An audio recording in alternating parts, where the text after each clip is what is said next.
أعوذ بالله من الشيطان اللعين الرجيم بسم الله الرحمن الرحيم رب اشرح لي صدري ويسر لي أمري واحلل عقدة من لساني يفقهوا قولي الحمد لله الذي هدانا لهذا وما كنا لنهتدي لولا أن هدانا الله لقد جاءت رسل ربنا بالحق الصلاة والسلام والتحية والإكرام على المكي المدني القرشي الهاشمي الأبتهي الصلاة والسلام على أشرف الأنبياء والمرسلين سيدنا ومولانا أبي القاسم محمد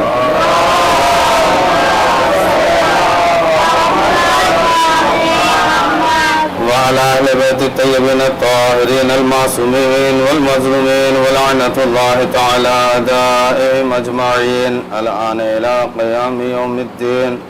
أما بعد فقد قال الله تعالى وتبارك في كتابه المجيد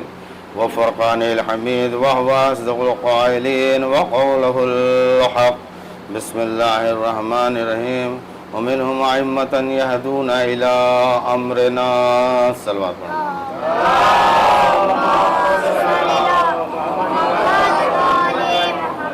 عزیزان محترم و عزاداران مظلوم کربلا،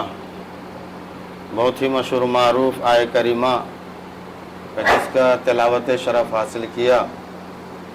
پروردگار عالم اپنی پاک و پاکیزہ کتاب کلام مجید میں ارشاد فرما رہا ہے وَمِنْهُمْ أَئِمَّةً يَهْدُونَ إِلَىٰ أَمْرِنَا، اور ہم نے تمہیں میں سے کچھ کو امام بنایا، ائمہ بنایا جو میرے امر کی ہدایت کرتے ہیں، یہدون الی امرنا، جو ہمارے امر کی ہدایت کرتے ہیں۔ یعنی معلوم ہوا کہ اللہ نے نبوت اور رسالت کے علاوہ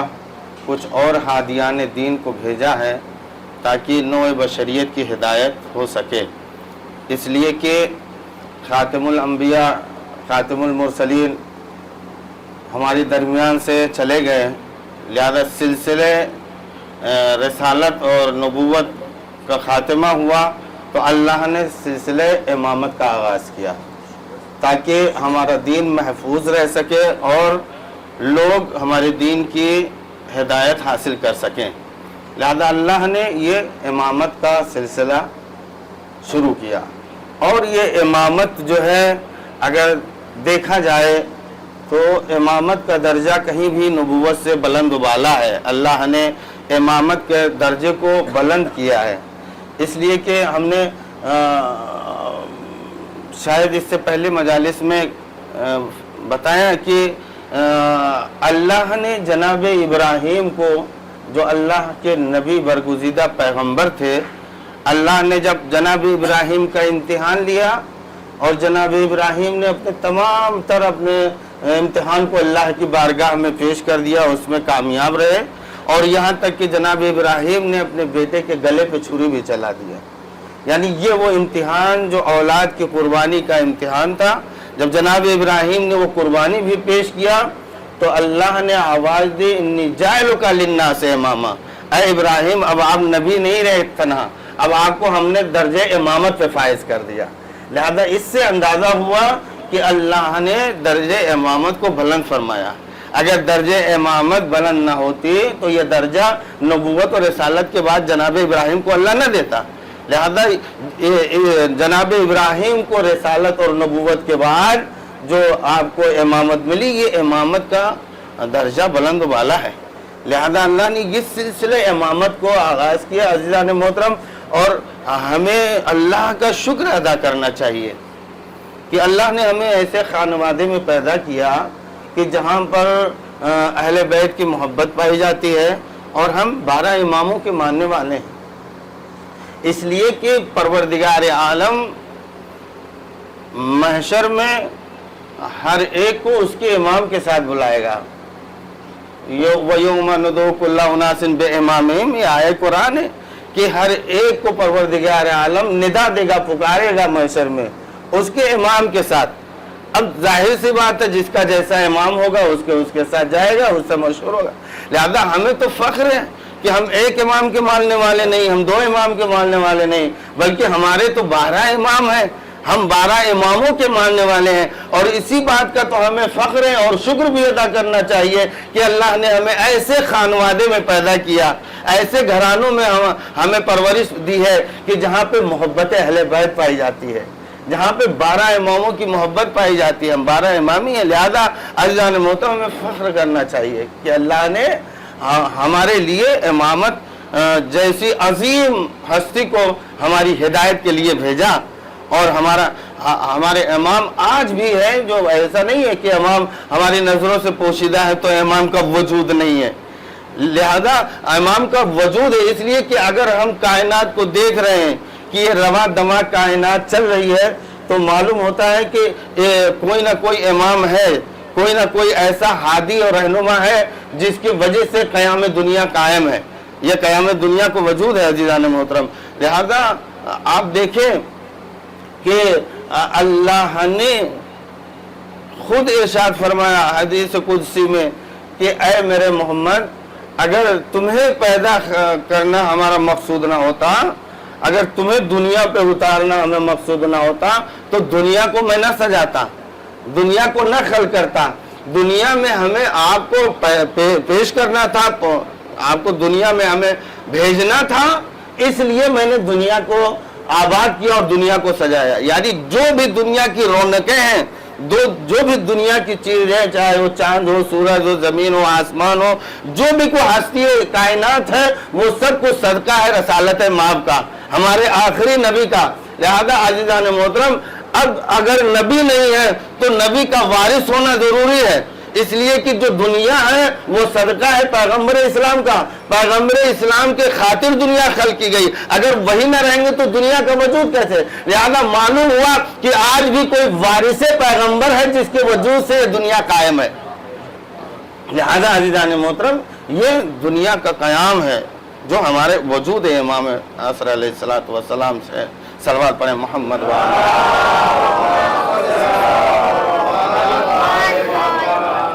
اور عزیزان محترم، اللہ نے جب امامت کا آغاز کیا تو اللہ نے کچھ ایسی فضیلتیں، کچھ ایسے اعزاز اپنے اماموں کو دے کر بھیجا۔ جو ائمہ ہیں، جو ائمہ یعنی اماموں کی جمع ائمہ، لہذا جتنے بھی ائمہ ہمارے 12 امام ہیں، اللہ نے سب کو اعزاز و کرامت عطا کیا ہے، یہاں تک کہ آپ کو اماموں کو اللہ نے معجزات بھی عطا کیا۔ معجزہ، اور معجزہ کسے کہتے ہیں؟ ہمارے بچوں کے لیے عرض کریں کہ معجزہ اس کام کو کہتے ہیں، اس امر کو کہتے ہیں کہ جہاں اس امر کو، اس کام کو بندہ کرنے پہ مجبور ہو، بندہ اسے نہ کر سکے، بندہ اسے انجام نہ دے سکے، اس فعل کو، اس امر کو، جہاں پہ بندہ مجبور ہو جاتا ہے، نہیں کر سکتا ہے، عاجز ہو جاتا ہے بندہ، اس امر کو امام یا نبی کر سکتے ہیں، اسی کو معجزہ کہتے ہیں۔ اب انسان توڑے کہ انسان کے اختیار میں کہ ڈوبتے ہوئے سورج کو پھر سے نکال دے، چاند کے 2 ٹکڑے کر دے، یہ انسان کی بس کی بات نہیں ہے، یہ وہ کر سکتا ہے جسے اللہ نے چاند اور سورج پہ اختیار دے کر بھیجا ہو۔ لہذا یہ نبی اور امام ہوتے ہیں جس کا احاطہ پوری کائنات پہ ہے۔ لہذا عزیزان محترم، اللہ نے ہمارے ہدایت کے لیے ائمہ علیہ السلام، اور آج بھی ہمارے چوتھے امام، امام زین العابدین علیہ السلام روز شہادت ہے، لہذا اسی عنوان سے کہ آج ایک امام کی شہادت کی تاریخ ہے، اور وہ امام کہ جس کے وجود سے آج دین اسلام باقی ہے، اور جس کے وجود سے آج یہ فرش رضا کی رونقیں ہیں۔ اس لیے کہ اگر یہ امام نہ ہوتے اور جناب زینب سلام اللہ علیہ نہ ہوتی تو یہ کون تھا جو کربلا کو یاد کرتا؟ یہ شہدائے کربلا کی عظیم سانحہ کو، یہ عظیم قربانیوں کو ہم لوگ اس طرح سے نہیں دہراتے، اس لیے کہ یہ ہستیاں ہیں، ان کی کرامتیں ہیں اور ان کی عطا ہے جو ہم تک یہ پہنچایا ہے یہ سلسلہ۔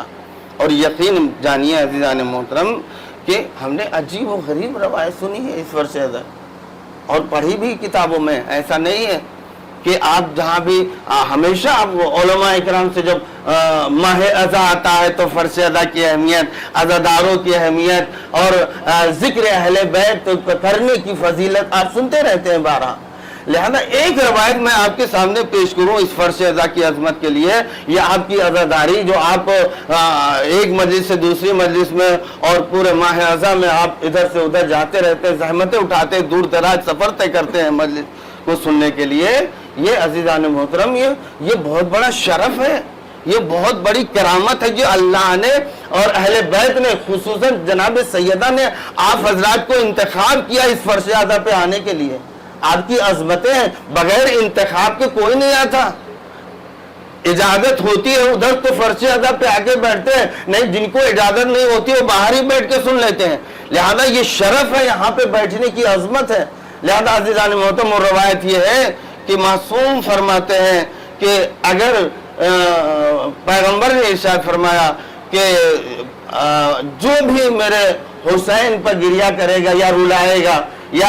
ایسی کوئی واقعہ یا مصائب بیان کرے گا جس سے 10 لوگوں کی آنکھوں سے آنسو جاری ہو جائے تو پروردگار عالم اسے اس کے تمام گناہوں کو معاف کر دیتا اور اس سے جنت کی بشارت دے دیتا۔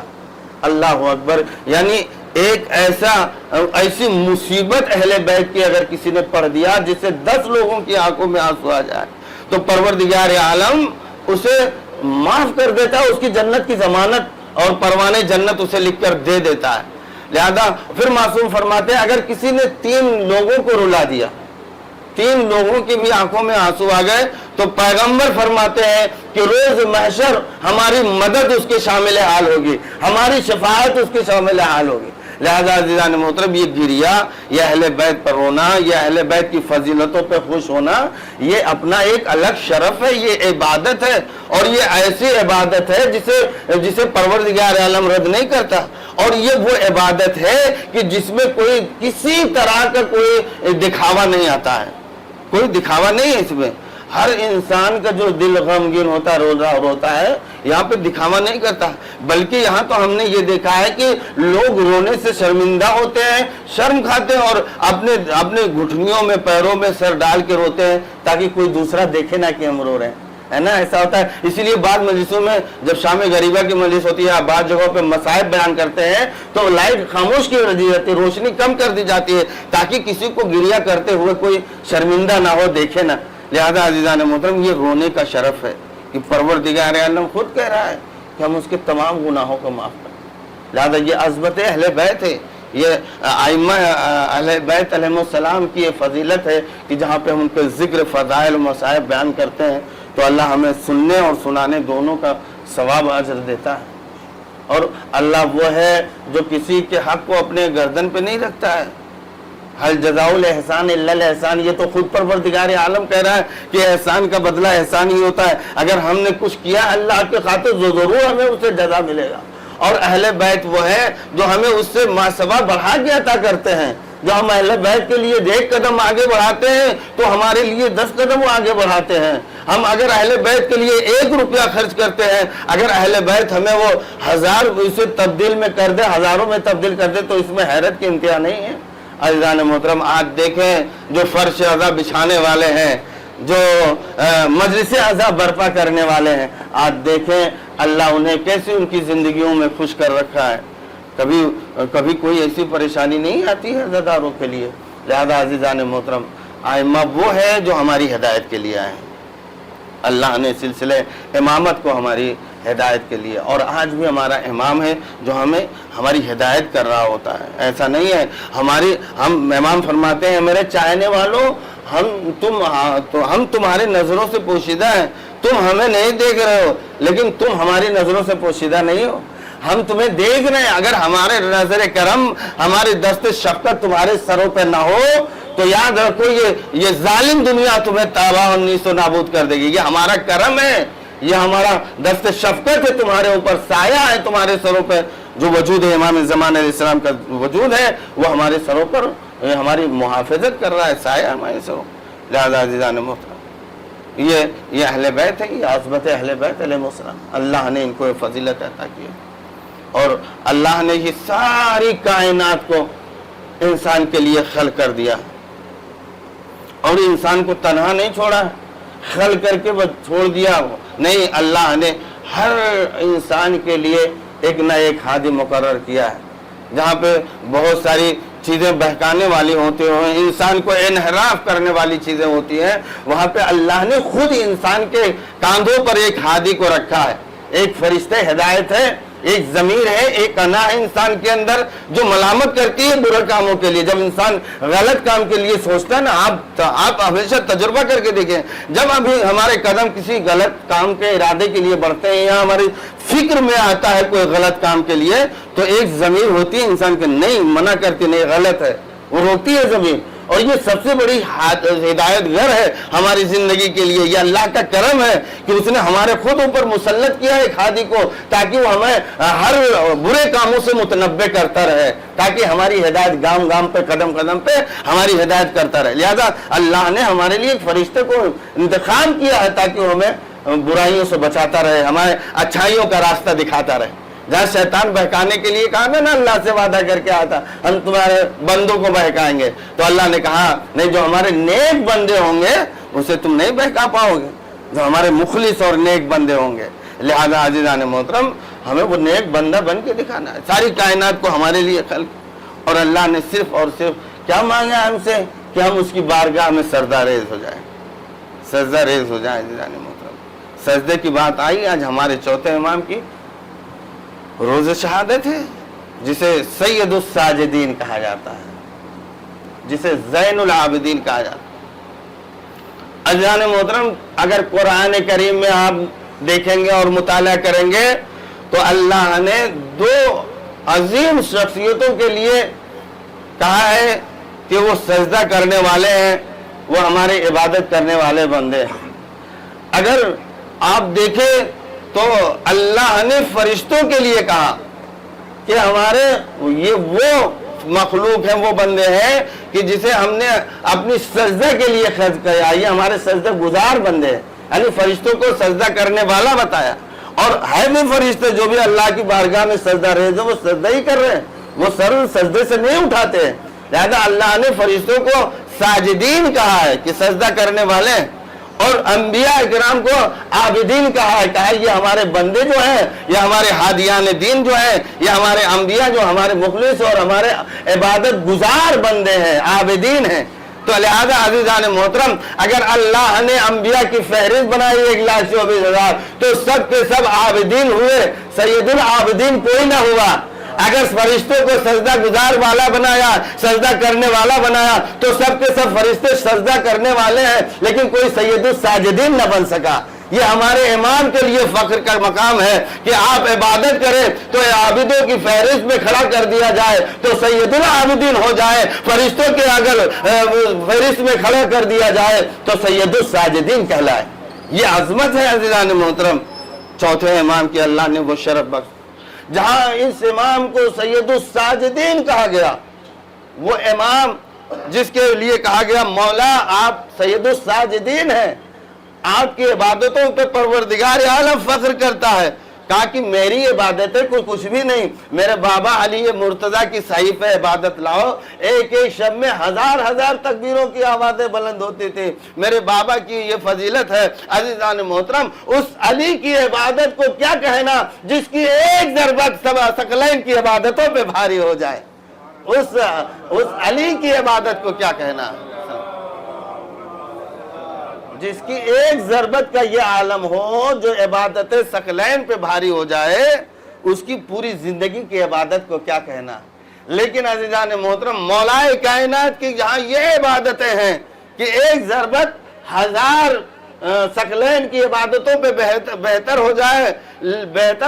ثقلین کی عبادتوں سے بہتر، یعنی ثقلین کے مطلب یعنی زمین و آسمان جتنے بھی لوگ عبادت گزار بندے ہیں ان سب کی عبادتوں پہ یہ بھاری ایک ضربت ہو جائے۔ لہذا مولا کائنات اتنے بڑے عبادت گزار ہیں، لیکن اگر لقب ملا ہے سید العابدین یا سید الساجدین تو چوتھے امام کو لقب ملا۔ عزیزان محترم، یہ وہ امام ہیں کہ جنہوں نے دین اسلام کو کربلا سے بچا کے لے کر آئے، اسلام کو کربلا سے بچا کے لے کر آئے۔ نہیں، یزید تو یہ چاہتا تھا دین اسلام کو نیست و نابود کر دے، ختم کر دے، اور یزید نے تو یہ دعویٰ کر ہی دیا تھا کہ نہ کوئی وحی آئی، نہ کوئی فرشتہ آیا، نہ کوئی نبی آیا، نہ کوئی مرسل آیا، کچھ بھی نہیں آیا، نہ کتاب آئی، نہ وحی آئی، کچھ بھی نہیں۔ یہ تو بنی ہاشم ہے، حکومت کرنے کے لیے انہوں نے اس طرح سے اپنے کو ڈھونگ رہے، معاذ اللہ، خاکم بدائے۔ یہ اتنی جہاں پہ خالی دین سے انحراف نہیں تھا، دین ہی سے نہیں تھا وہ، بلکہ وہ دین کو انکار، دین کے ساتھ ساتھ وہ اللہ کے فرشتوں کا بھی انکار کر رہا تھا، وہ اللہ کی وحی کا بھی انکار کر رہا تھا، اللہ کے انبیاء 1,24,000 پیغمبروں کا انکار کر رہا تھا، نماز روزے جتنی عبادتیں سب کا انکار کر رہا تھا۔ اب کون تھا مدینے میں، کون تھا اس وقت جو اس کا مقابلہ کرتا؟ وہی اٹھا جو ہمیشہ اٹھتے تھے، وہی وارث انبیاء، وہی وارث نبی، وارث پیغمبر، وہی اٹھے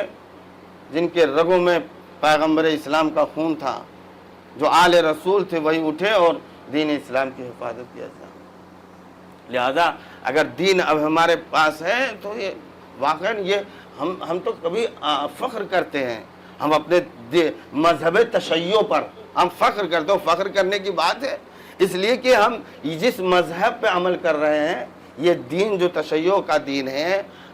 یہ دین ایک لمحے کے لیے، یہ دین، یہ مذہب کسی غیر معصوم کے ہاتھوں میں نہیں ہے، ہم نے اس سے دین لیا ہے جو معصوم ہاتھوں سے دین آیا ہے، ہم نے غیر معصوم سے کوئی دین نہیں لیا، اس لیے کہ ہمارا سلسلہ ہے نبوت کے خاتمے کے بعد پہلے امام سے آخری امام تک یہ سلسلہ ہے، اور آج بھی ہمارا امام، ہمارے وقت کا امام حاضر و ناظر ہے، زندہ ہے۔ لہذا عزیزان محترم، ہم نے اسلام کو، اپنے مذہب کو جو بھی دین لیا ہے وہ معصوم ہاتھوں سے لیا ہے، غیر معصوم ہاتھوں سے نہیں لیا ہے۔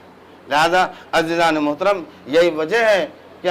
جب ہم نے معصوم ہاتھوں سے دین لیا ہے تو ہمارا دین سچا دین ہے، ہم اس دین مبین پر عمل کرنے والے ہیں۔ لہذا اب ہماری نمازیں وہ نمازیں ہیں جو معصومی کی نمازیں ہیں، ہمارے روزے وہ روزے ہیں جو معصوم کے روزے ہیں، یعنی ہمارا ہر گام، ہر قدم، ہر عبادت، ہر اللہ کی بارگاہ میں حضوری اسی انداز سے ہوتی ہے جس انداز سے ہمارا معصوم کرتا ہے، جس طرح سے ہمارے امام نے ہمیں سبق دیا، درس کیا۔ لہذا عزیزان محترم، یہ اللہ ہمیں بس ساری کائنات کو ہمیں دینے کے بعد میں اللہ نے ہم سے صرف ایک سجدہ مانگا کہ ہم اس کی بارگاہ میں اپنے سر کو خم کر دیں کہ پروردگارہ ہم کچھ بھی نہیں ہے، تو ہی ہے،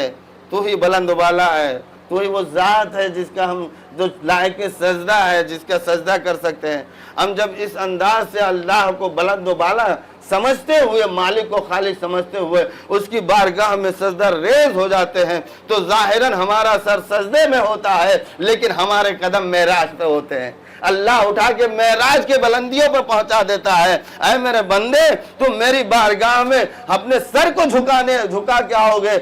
تم نے تو میری بارگاہ میں سر کو جھکا دیا، یہ سر جو میری بارگاہ میں جھک گیا، اب یہ سر تیرا کسی کے سامنے نہیں جھکے گا، یہ تیرا سر ہمیشہ بلند رہے گا۔ لہذا عزیزان محترم، ہمیں فخر کرنا چاہیے، ایسے دین پہ عمل کر رہے ہیں عزیزان محترم۔ لہذا آپ دیکھیں کہ اللہ نے صرف ہم سے عبادت مانگی ہے، اور عبادت اگر دیکھا جائے تو عبادت کا میدان بہت وسیع ہے۔ یہ نہیں ہے کہ ہم صرف 5 وقتہ نماز پڑھیں اور اللہ کی بارگاہ میں جا کے نماز ادا کریں، سجدہ کریں تو یہی عبادت ہے، مسجد میں جائیں تبھی عبادت ہے، نہیں۔ ہم اپنے گھر میں رہیں، ہم اپنے آفس میں رہیں، ہم اپنے دفتر میں رہیں، ہم اپنے کاروباری زندگی تجارت پہ رہیں، لیکن ہمارا ہر قدم اگر مرضی معبود کے مطابق اٹھ رہا ہے تو ہمارا ہر قدم عبادت میں شمار ہوگا۔ یہ عزیزان محترم، اللہ نے اسی لیے اللہ نے کہا ہم نے صرف اور صرف اپنی عبادت کے لیے بھیجا، یعنی اللہ نے جب ہمیں اپنی عبادت کے لیے بھیجا تو اور کوئی کام نہیں ہے، ہمارے دوسرے مشغولیات نہیں، ہماری زندگی کیسے چلے گی دن بھر ہم اگر عبادت کریں گے۔ لہذا مقصد یہی ہے کہ اپنی زندگی کو ایسا بنا لو، اپنی زندگی کو اس طرح سے سجا لو کہ جب تم قدم رکھو تمہاری نگاہیں اٹھے تو عبادت میں شمار ہو، تمہارے ہاتھ اٹھے تو عبادت میں شمار ہو، اگر تمہارے قدم چلے تو وہ عبادت میں شمار ہو۔ اللہ یہی چاہتا ہے، یعنی ہماری آنکھیں اٹھے تو اللہ کے مطابق جس چیز کو ہم حلال ہے وہی دیکھیں، ہمارے ہاتھ اٹھے تو ہمارے ہاتھ ایسے اٹھے کہ جس میں اللہ کی رضا شامل ہو، ہمارے قدم وہاں پہ جائیں جہاں پہ اللہ چاہتا ہے، تو ہمارا ہر قدم عبادت میں شمار ہوگا۔ اور لہذا ہم اللہ سے دعا بھی کرتے ہیں۔ نماز میں کیا ہے؟ نماز تو پوری دعا ہے، اللہ سے گفتگو ہے، اللہ سے بات چیت ہے۔ اہدنا الصراط المستقیم، پروردگارہ ہمیں صراط مستقیم کی ہدایت فرما۔ سورہ ہم پڑھتے ہیں، الحمد سے شروع کرتے ہیں بسم اللہ کر کے، اور آتے ہیں اہدنا الصراط المستقیم، پروردگارہ ہمیں سیدھے راستے پہ چلا، صراط مستقیم پہ چلا۔ صراط الذین انعمت علیہم، پروردگارہ ان کے راستے پہ چلا جن پہ اپنے تو نے نعمتوں کا نزول کیا ہے، غیر المغضوب علیہم ولا الضالین، اور ان کے راستے پہ نہ چلانا جن پہ تم نے اپنے غضب کو نازل کیا۔ اب یہ اللہ سے دعا ہی تو ہے، اللہ سے ہم نماز میں دعا ہی تو مانگ رہے، پروردگارہ ہمیں ان کے راستے پہ چلا جس پہ تم نے نعمتوں کا نزول کیا۔ یعنی بندہ اب یہاں پر اللہ سے دعا کر رہا ہے کہ کچھ ایسے ذوات ہے کہ اللہ نے جن پہ اپنی نعمتوں کا نزول کیا ہے اور انہی کے راستے پہ چلنے کی دعا مانگی جا رہی ہے۔ ہر مسلمان، ہر نمازی یہ کہہ رہا ہے پروردگارہ ہمیں اسی کے راستے پہ چلا جس پہ تو نے اپنی نعمتوں کو نزول کیا ہے، لیکن ان کے راستے پہ نہ چلانا جن پہ تو نے اپنے غضب کو ڈھایا ہے، اپنے غضب کو نازل کیا ہے۔ مغضوب جن پہ غضب نازل ہوا ہے وہ ایسے لوگوں پہ نہ چلانا۔ لہذا عزیزان محترم، اب تفسیر کرنے والے علماء نے بعض نے کہا کہ یہاں پر جو ہم کہتے ہیں کہ اللہ نے جن کے اوپر اپنی نعمتوں کا نزول کیا ہے وہ ہے صاحبان اقتدار، صاحبان حکومت، یعنی اب ہماری ان کی پیروی کرنا لازم ہے اس لیے کہ وہ صاحب حکومت ہے، وہ ہمارے حاکم ہیں، ہمارے بادشاہ حاکم ہیں، حکومت کرنے والے۔ لہذا عزیزان محترم آپ انسان سے بتائیے کہ ہم اللہ سے وہ دعا کر سکتے ہیں کہ ایسے بادشاہ، جو بادشاہ نیک بھی ہوتے ہیں، ظالم بادشاہ بھی ہوتے ہیں، شروع سے آ رہا ہے تو آج بھی اچھے لوگ بھی ہوں گے، حاکم حکومت کرنے والے برے لوگ بھی ہوں گے۔ لہذا کیا بندہ ایسے حاکم اور بادشاہ سے دعا کر سکتا ہے کہ پروردگارہ اس حاکم کی طرح ان کے راستے پہ چلا، یا اس کی پیروی کر سکتا ہے؟ نہیں کر سکتا نا،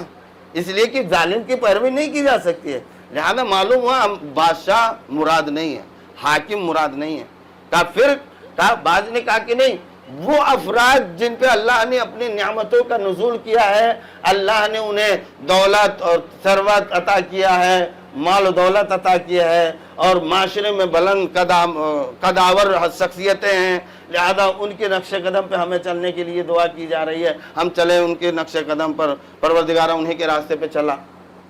تو صاحب بھائی، دولت مند ہر انسان وہ نہیں ہوتا ہے کہ جسے اللہ نے دولت دے دیا وہ خیرات بانٹ رہا ہو، وہ اللہ کی راہ میں لٹا رہا ہو، ہر ایک دولت مند تو نہیں ہوتا ہے، لہذا ہم اس کی پیروی کریں نہیں۔ تو معلوم ہوا کہ دولت مند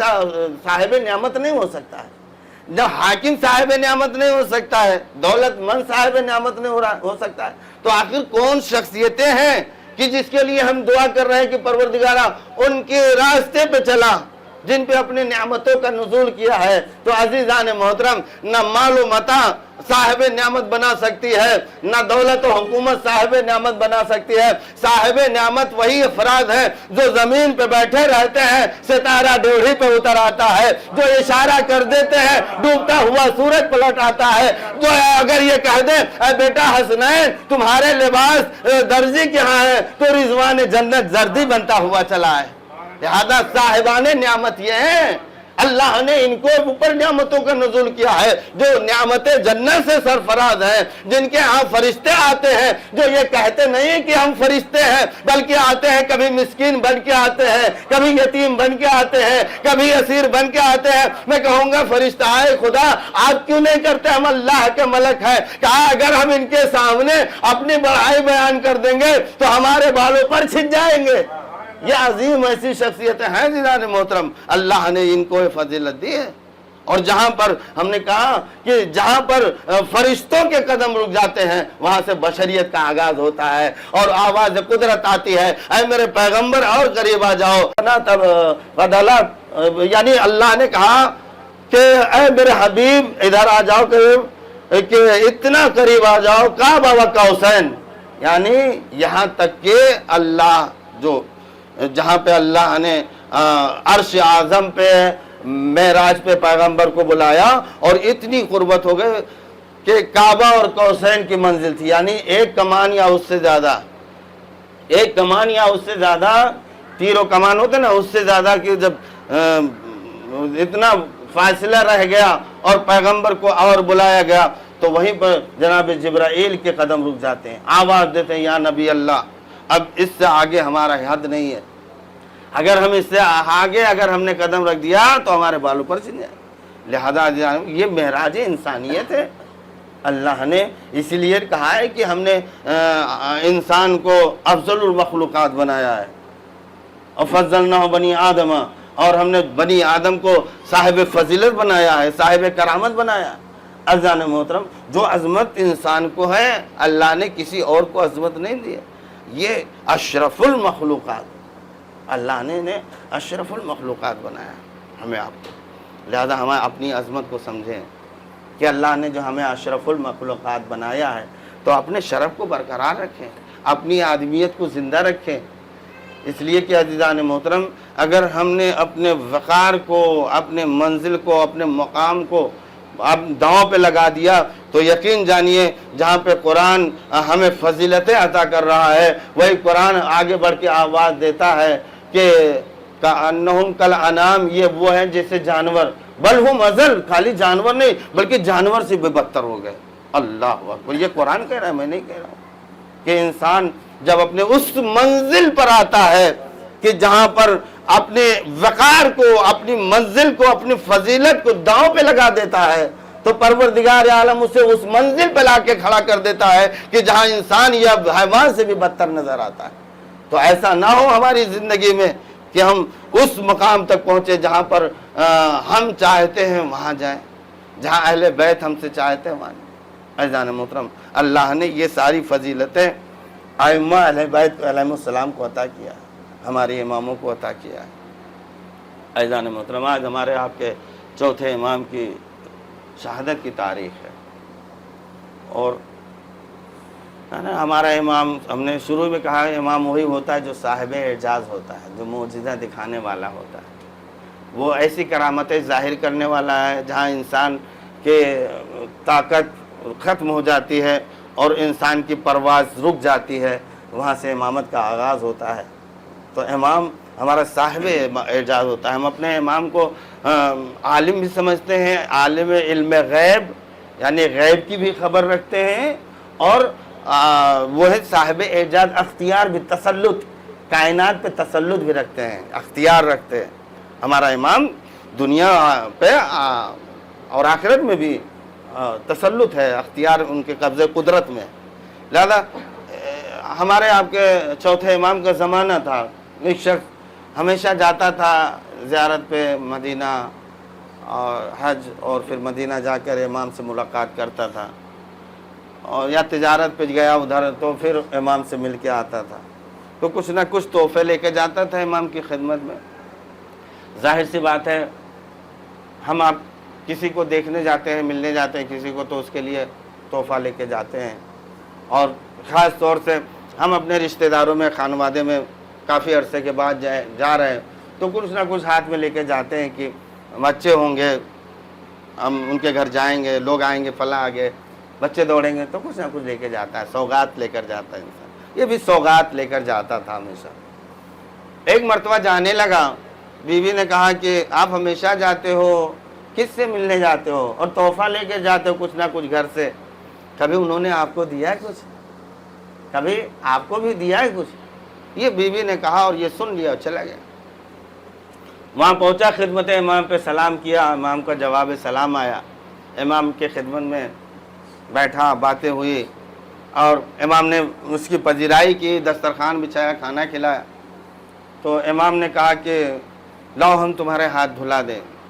بھائی میزبانی ہے، میزبان ہمیشہ مہمان نوازی کرتا ہے ہر طرح سے، لہذا کہا نہیں مولا یہ ہم کیسے گستاخی برداشت کریں گے، مولا یہ آپ کی شان کی بات نہیں، ہم آپ کو، بلکہ ہم آپ کے ہاتھوں کو دھلائیں گے۔ امام نے کہا ٹھیک ہے، وہ تش لایا گیا جس میں امام ہاتھ دھلنے لگے. امام ہاتھ دھل رہے ہیں اور وہ آنے والا مسافر تھا, اس سے کہا کہ تش میں دیکھو کیا ہے. کہا مولا پانی کا, غور سے دیکھو سرخ یاقوت نظر آتا ہے. اب جو دوسرے غور سے دیکھا تو یاقوت اس تش میں بھرا ہوا, سرخ یاقوت بہترین. پھر اس کے بعد میں امام نے دوسرے اور ہاتھ دھلا, کہا آپ دیکھو کیا ہے, تو کہا بہترین موتی نظر آ رہا ہے, بہترین در موتی نظر آ رہا ہے. لہذا وہ حیران و پریشان ہو گیا, کہا مولا یہ کیا ہے؟ کہا یہ میری طرف سے لے جانا, اپنی بیوی کو تحفہ دے دینا. کہا تھا نا بیوی نے, اب یہ ہم نے کہا نا ہمارا امام ہوتا ہے جو علم غیب بھی رکھتا ہے, علم غیب کا مالک ہوتا ہے اور اختیار بھی رکھتا ہے کائنات پر. اختیار پانی پہ اتنا اختیار کیا, اگر ہاتھ کو دھون میں تبدیل کر دے تو وہ دھون یاقوت اور اشرفیہ بن جائے. لہذا امام نے کہا اسے لے جا کے تحفہ دینا. جب وہ گھر آیا واپس اور اس نے بیوی کے خدمت میں جب پیش کیا, کہا کہاں سے لائے؟ کہا تم نے کہا تھا نا کہ تمہارا جس سے ملنے جاتے ہو وہ کون ہے, اس نے کبھی تمہیں تحفہ کچھ دیا ہے؟ تو اس نے تمہیں تحفہ دیا ہے. کہا کہ اگر بتاؤ کون ہے جس سے تم ملنے جاتے ہو. اللہ اکبر, تمہیں بتانا پڑے گا وہ کون سی ذات ہے کہ جس نے تمہیں یہ تحفہ دیا ہے. یہ عام یاقوت نہیں ہے, یہ کون شخصیت ہے, ہستی ہے جس نے تمہیں یہ تحفہ بتایا, کس سے ملنے جاتے ہو؟ تو اس نے بہت آہستہ سے آواز میں کہا ہم اپنے چوتھے امام سید سجاد سے ملنے جاتے ہیں. ظاہر سی بات ہے اس دور میں حالات ایسے نہیں تھے. ظالم بادشاہ کے ہاں مومنہ خاتون رہا کرتی تھی, اور مومن کے ہاں, بلکہ ہم مومن کیوں کہیں, امام کے گھر میں ایسے خواتین رہتی تھی جس نے امام کو زہر دیا. امام حسن علیہ السلام کی بیوی جعدہ بنت اساس, وہ خود امام کی زوجہ تھی, بیوی تھی جس نے امام کو زہر دیا. تو وہ دور ایسا تھا کہ جہاں پر بیوی الگ کو ماننے والی اور شوہر الگ کو ماننے والے. لہذا اس نے کہا کہ جب اس نے بتایا ہم اپنے چوتھے امام سے ملنے جاتے ہیں, تو کہا کہ بندے خدا ہم انہی کو اپنا امام تسلیم کرتے ہیں, وہی ہمارے آقا و مولا ہیں. اگر اب آئندہ تم کبھی جانا اپنے امام سے ملاقات کے لیے تو ہمیں بھی ساتھ لینا, وہ بھی ہمارے امام ہیں. لہذا یہ دونوں ساتھ چلے. جب وقت آیا تو یہ دونوں بیوی کو لے کر ساتھ چلا. اب ایک منزل باقی رہ گئی تھی, کچھ فاصلہ باقی رہ گیا تھا کہ اس کی بیوی کو علالت ہوئی, بیمار پڑ گئی اور اسی میں اس کو فوت کر گئی, اس دنیا سے رخصت ہو. اور پریشان ہو گیا کہ آپ کیا کریں, امام سے ملاقات بھی کرنا ہے, بیوی کو غور و کفن بھی کرنا ہے. تو اس نے کہا پہلے ہم امام سے ملا ہیں, امام سے ملاقات کر لیں, پہلے امام کے زیارت سے شفیاب ہو جائے, پھر اپنی بیوی کو غور و کفن کریں. یہ کہہ کر وہاں پہ رکھ کے اور وہ واپس چلایا امام کے خدمت میں. جیسے ہی آپ زنجیر در ہلایا اور دک الباب کیا, امام کے خادم نے دروازہ کھولا اور خدمت امام میں یہ شخص پہنچا. جب پہنچتا ہے امام نے پہلا سوال کیا کہ تم اکیلے کیوں آئے ہو؟ اب یہاں پہ بھی امام کا علم غیب دیکھیے, امام کو معلوم, کہا چلے تھے تم گھر سے 2 لوگ, آئے ہو اکیلے, وجہ کیا ہے؟ کہا مولا کچھ نہیں پوچھئے. کہا نہیں بتاؤ کیا معاملہ ہے؟ کہا کہ مولا میں گھر سے چلا تھا اپنے اہلیہ کے ساتھ, بیوی کے ساتھ, لیکن راستے میں میری بیوی فوت کر چکی ہے اور وہ مر گئی. لہذا ہم نے کہا میں پہلے مولا سے ملنے. کہا نہیں وہ مری نہیں, جاؤ وہ تمہارا فلک درخت کے پاس انتظار کر رہی ہے, جاؤ اپنی بیوی سے ملاقات کرو, اسے لے کر. لہذا یہ اسے یقین کامل تھا, اسے یقین کامل تھا کہ جو امام کہہ دیں, یہ نہیں پوچھا ہے مولا ہم تو اسے چھوڑ کر آئے تھے, اس کی نفس دیکھ کر آئے تھے, اس کی روح پرواز کر چکی تھی, وہ مر چکی تھی, کچھ نہیں کہا. جیسے امام نے کہا تمہاری بیوی تمہارا انتظار کر رہی ہے, جاؤ اسے لے کر آؤ, یہ وہاں سے اٹھتا ہے اور وہاں جاتا ہے, اپنے بیوی کو دیکھتا ہے وہاں بیٹھی انتظار کر رہی ہوتی ہے. بیوی کو لے کر جب خدمت امام میں آیا, جیسے ہی بیوی کی نگاہ امام پہ پڑتی ہے, ایک مرتبہ آواز دیتی ہے, ارے یہی تو وہ مولا ہے جنہوں نے ہمارے ملک الموت سے ہماری روح کو واپس دلایا. یہی وہ ہیں جنہیں ہمیں زندگی دی ہے, یہی وہ ہیں جنہیں ہمیں حیات دی ہے, یہی ہمیں زندہ کرنے والے ہیں. انہیں نے ہمیں زندگی نو عطا کیا. لہذا یہ کرامتیں ہیں ہمارے اماموں کی, اللہ نے انہیں اختیار دے رکھا ہے. عزیزان محترم, لہذا اللہ نے ہمیں ایسے پاک و پاکیزہ معصوم امام عطا کیے جو ہمارے لیے نمونہ عمل بن کر آئے, جو ہماری ہدایت کے لیے آئے, عزیزان محترم یقین جانیے انہی کی محبت ہے جو ہمارے لیے ذریعہ نجات ہے، اور کوئی شے ہمیں ہماری بخشش کرانے کے لائق نہیں۔ ہماری یہ ٹوٹی پھوٹی نمازیں جو ہم بغیر دل کے پڑھ لیتے ہیں، ہمارا نہ رکوع نہ صحیح، نہ ہمارے سجدے صحیح، نہ ہمارا لباس صحیح، ہمیں معلوم نہیں کہ ہمارے لباس غصبی ہے، کتنا مال اس میں حلال لگا کتنا حرام، ہمیں یقین نہیں اپنے لباس پر۔ ہم ایسی نمازیں پڑھ رہے ہیں، ہمارے مال پر یقین نہیں کہ ہمارا مال کتنا پاکیزہ، ہم حج کے لیے چلے جاتے ہیں، ہماری کوئی عبادتوں پہ یقین نہیں کہ یہ عبادت ہماری کام آنے والی ہے، یہ ہماری عبادت قبر میں کام آنے والی ہے، یہ ہماری عبادت محشر کے ہنگام میں کام آنے والی ہے۔ ہماری ان عبادتوں کو اگر ہم لے کر جائیں گے تو پل صراط سے پار کر جائیں گے۔ نہیں عزیزان محترم، اگر ہمیں یقین کامل ہے تو محبت اہل بیت پر ہے کہ اگر یہ محبت لے کر جائیں گے تو ہم یہاں پہ کامیاب ہو کے جائیں گے، وہاں بھی کامیاب نظر آئیں گے۔ اللہ ایک واحد شے ہے جو ہمیں نجات دلا سکتی ہے، وہ محبت اہل بیت۔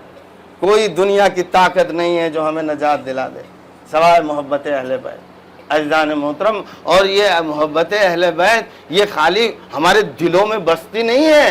یہ ہماری محبت اہل بیت ہمارے دلوں کو پاکیزہ بناتی ہے۔ یہ محبت اہل بیت ہمارے گناہوں کو، اس کا ذرا حضرت معصوم کی حدیث ہے، پیغمبر فرماتے ہیں کہ ہم اہل بیت کی محبت گناہوں کو اس طرح سے کھا جاتی ہے جیسے آگ لکڑیوں کو کھا جایا کرتی ہے۔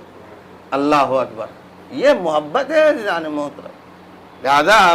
ہم تو اسی بات پہ فخر کرتے ہیں، ہمیشہ مجلس میں ہمیں فخر کرنا چاہیے، اللہ کا شکر ادا کرنا چاہیے کہ ہم نے ایسے پاکیزہ آغوش میں پرمان پایا ہے، ایسی پاکیزہ آغوش میں پرورش پائی ہے کہ جہاں پہ ہماری ماں نے ہماری گٹیوں میں محبت اہل بیت پلایا، جہاں پہ ہمیں فرمائش نہیں کی تھی، ہم نے اللہ سے مانگا نہیں تھا، اللہ نے ہمیں ایسے گھرانے میں اتار دیا جہاں محبت اہل بیت پائی، ہمیں فخر کرنا چاہیے عزیزان۔ جہاں پہ ان کی اتنی عظیمت، اللہ نے اتنی فضائل، اتنے عظمتیں اہل بیت کو عطا کی ہیں، جہاں پہ ان کے فضائل انسان کے بس کی بات نہیں کہ ان کی فضیلتوں کو احسا کر سکے، لہٰذا ان کی مصیبتیں ایسی ہیں ہم آپ درک نہیں کر سکتے۔ اللہ اکبر، ان کی فضیلتوں کو ہم شمار نہیں کر سکتے، ان کی مصیبتیں بھی ایسی ہیں کہ ہم ان کی مصیبتوں کو درک نہیں کر سکتے۔ ایک انسان اگر عزت دار انسان ہے، اگر ابھی آئے یہاں پہ اور محلے سے، گاؤں سے، کریے سے، اپنے بستی میں سے اس کے ہاتھ میں ہتھکڑی لگا کے لے کے چلا جائے تو اس کے وہ دن وہ سوچے گا آئے کاش یہ دن نہ آتا، ہم مر گئے ہوتے، ہمیں اس طرح سے ذلیل رسوا نہ کیا جاتا ہے نا۔ عزت دار انسان اگر ہے، اگر اس کے دل میں اگر خون پاکیزہ خون اگر ہے، شریف النفس انسان ہے تو وہی مر جائے گا، زندہ نہیں رہے گا۔ لہذا عزیزان محترم چجائی کے امام سید سجاد کو ہاتھوں میں ہتھکڑیاں، پاؤں میں بیڑیاں، گلے میں خاردار توق، اور جہاں پہ خالی امام تنہا نہیں ہے، امام کے اہل حرم بھی ہے، جہاں پہ ناموں سے پیغمبر ہیں، جہاں پہ علی کی بیٹیاں ہیں، اس طرح سے انہیں قید بنا قیدی کر کے اس طرح سے دیار بدیار، شہر بشہر، قریہ بقریہ پھرایا جا رہا، اور منادی ندا دیتا ہے اور تماشائیوں تماشا دیکھو، یہ ذریت رسول ہے، آل رسول ہے۔ ہزاروں آج اسی امام سید سجاد شہادت کی تاریخ ہے جس نے کربلا کے منظر کو اپنی آنکھوں سے دیکھا ہے، وہ امام جس نے واقعات کربلا کو اپنے نگاہوں سے دیکھا ہے، وہ امام سید سجاد جو کہتا تھا کہ مجھ سے زیادہ میرے بابا حسین سے زیادہ مظلوم کربلا سے زیادہ ہم سید سجاد پہ مصیبت پڑی۔ وہ سید سجاد جب پانی کہیں ملتا تھا تو سکینہ پانی نہیں پیتے تھے بلکہ اپنے حصے کا پانی لا کے سید سجاد کے پیروں کے کڑیوں میں ڈال دیتے تھے، گلے کے طور پہ ڈالتے تھے۔ اے بہن سکینہ پانی نہیں پیا، اے بھیا سجاد آپ کی تو پہ بیڑیا گرم ہے، میں چاہتی ہوں کچھ لمحے کے لیے یہ بیڑیا یہ تو کچھ ٹھنڈک پہنچائے آپ کو۔ عزیزانو وہ سکینہ ہمیشہ سید سجاد کے پاس رہتی۔ جب زندان شام میں آئی جناب سکینہ تو ہمیشہ سوال کرتی رہتی تھی، کبھی جناب زینب سے، کبھی بھیا سجاد سے سوال کرتی رہتی ہے، اے پھوپھی اماں ذرا یہ بتاؤ پرندے کہاں جا رہے ہیں؟ آواز دیتی ہے بیٹا صبح ہوتی تو پرندے اپنے اپنے کاروبار پہ جا رہے ہیں، اپنے رزق کے لیے جا رہے ہیں، اپنے آذوقہ فراہم کے لیے جا رہے ہیں، جب شام ہوتی تو وہی پرندے واپس آتے، پھر یہی سکینہ کے سوال ہوتے، اے پھوپھی اماں اب یہ پرندے کہاں جا رہے ہیں؟ اے بیٹی سکینہ ارے اپنے اپنے آشیانوں میں جا رہے ہیں۔ اے بس سکینہ تڑپ کے کہتی، اے پھوپھی اماں اب ہمیں وطن جانا نصیب کب ہوگا؟ آزادارو و سکینہ در زندان پہ آ جاتی، بیٹھ جاتی، محلے کے بچے آتے، چھوٹے چھوٹے بچے دیکھتے، ایک معصوم سی بچی ہے جس کا کرتا پھٹا ہوا ہے، دامن جلا ہوا ہے، جس کے گالوں پہ تماچوں کے نشان ہے، وہ بچے آ کے زندان کے دروازے پہ بیٹھ جاتے اور سوال کرتے، سکینہ بتا تیرا بابا بھی کوئی ہوگا، تیرا کوئی بھائی بھی ہوگا؟ اب سکینہ کہتی تھی، روداد کربلا بیان کرتی تھی، آواز دیتی تھی، ہاں میرا بابا تھا، کربلا میں 3 دن کا بھوکا پیاسا مارا گیا، میرا بھائی خوبصورت علی اکبر تھا، ارے جس کے سینے پہ برچھی لگی، میرا چھوٹا بھیا علی اصغر، ارے جس کے گلے پہ تیر لگا۔ آزادارو یہ سکینہ روداد کربلا بیان کرتے رہے۔ عزادارو یہ سید سجاد یہ دیکھتے زندان میں کس طرح سکینہ اپنے وطن کو یاد کر رہی ہے۔ عزادارو آج اسی امام سید سجاد کی شہادت کی تاریخ ہے، اور جس نے کربلا کے منظر کو دیکھا، کوفہ اور شام کے بازاروں کو درباروں کو دیکھا، جس نے زندان شام کو بھی دیکھا، وہ سید سجاد ظالم نے امام کو زہر دیا اور امام زہر کا تاب نہ لا سکے اور آپ کی روح قبر سے انصری سے پرواز کر گئی۔ عزادارو تاریخ اہل بیت میں یہ پہلا جنازہ ہے جسے بڑی شان و شوکت سے اٹھایا جائے گا۔ آزادارو اس لیے کہ جب نبی کی وفات ہوئی جو لوگ سقیفہ میں چلے گئے، نبی کا کوئی نہ تھا جو غسل کفن دیتا، ہاں مولا کائنات نے چند صحابہ نے مل کے دیا، اور اس کے بعد میں جب جناب سیدہ کا ہوا تو آپ کی وصیت تھی، اے علی میرے جنازے کو شب کی تاریکیوں میں اٹھانا اور کسی کو ہمارے جنازے میں نہ آنے دینا۔ آزادارو تیسرا جنازہ اس اہل حرم کا، اس خانواد عصمت و طہارت کا وہ تھا جب یہ جنازہ امام حسن کی شکل میں اٹھا، ارے تو نانا کے روزے میں نہ دفنانے دیا اور جنت البقیع کے طرف چلا، ارے تو آپ کے جنازے پہ تیر برسائے گئے۔ آزادارو یہ تیر برسائے گئے، ارے جنازہ گھر واپس آ گیا۔ زینب ام کلثوم ایک مرتبہ بھائی کے جنازے سے ارے تیروں کو نکالنے لگی، گریا کرتی جاتی ہے، اے بھیا آپ کے جنازے پہ تیر برسائے گئے۔ آزادارو اتنے میں مادر جناب قاسم آئی، آنے کے بعد میں دیکھا جناب قاسم گریا کر رہے، آواز دی ہے میرا لال قاسم، ارے تو گریا اس لیے کر رہا ہے، ارے کہ بابا کا جنازہ واپس آ گیا، ظالموں نے دفنانے نہ دیا۔ آواز دی اماں ارے میں اس بات پہ نہیں رو رہا کہ میرے بابا کا جنازہ واپس آیا، اے اماں بابا کا جنازہ آیا، تیرے لال قاسم کا جنازہ نہیں، ٹکڑوں میں بوریوں میں بھاگ کے آئے گا، چادر میں ایک پوٹلی بنا کے۔ آزادارو یہ امام سید سجاد ہے، آپ کا جنازہ تیار ہوا اور 5ویں امام نے آپ کی نماز میت پڑھائی، اور بڑے دھوم سے آج بھی امام کا آپ کی مرکز ویران ہے، جنت البقیع ویران ہے عزادارو، لیکن مولا آپ تو خوش نصیب ہے نا، آپ کے سامنے آپ کا بیٹا موجود، 5ویں امام موجود ہے، بڑے عزت و احترام کے ساتھ، ارے آپ کو غسل بھی ملا، آپ کو کفن بھی دیا گیا۔ مولا چاہنے والوں کا ذنب غفیر ہے، ارے رونے والے بھی ساتھ ساتھ ہے، چاہنے والے بھی ساتھ ساتھ ہے۔ مولا بڑی عزت و احترام کے ساتھ آپ کا تابوت برآمد ہوا، شاید امام کی روح تڑپ گئی ہو اور کربلا کا رکاوٹ کیا ہو، آواز دیو اے بابا ارے مجھے معاف کر دینا، ارے میں کیا کروں، آپ کا لاشا بے غور پتھروں کا بھار جلتی ہوئی زمین پہ پڑا رہا اور میں کچھ نہ کر سکا، میرے ہاتھوں میں